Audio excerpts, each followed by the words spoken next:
Welcome back to our channel. Today, we're diving into some interesting English expressions from the radio show, Power English. Let's explore these phrases and how you can use them in everyday conversations. 1. To make a long story short. Have you ever wanted to summarize a complicated situation quickly? That's where the phrase, to make a long story short, comes in handy. It's used when you want to skip the less important details and get to the main point. For example, we had a lot of issues with the project, but to make a long story short, we managed to finish it on time. She went through a lot of trouble finding the right dress. To make a long story short, she ended up wearing the first one she tried on. 2.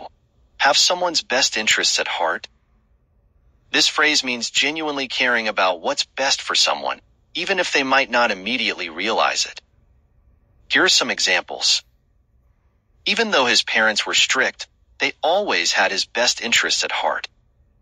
As your doctor, I have your best interests at heart, which is why I'm recommending this treatment. 3. Have a feeling. When you have a sense or intuition about something, even without concrete evidence, you have a feeling. For instance, I have a feeling that she's going to get the job because of how well the interview went. Despite the sunny weather forecast, I have a feeling it's going to rain later. 4. A foster fail. Ever heard of someone intending to foster a pet temporarily, but ending up adopting it? That's called a foster fail. Here are some examples. We agreed to foster a kitten for a few weeks, but it turned into a foster fail when we realized we couldn't bear to give her up. Their intention was to foster a dog until it found a forever home, but it became a foster fail after just a few days. They knew he was already home. Today's dialogue. You're probably going to laugh at me when I tell you what happened.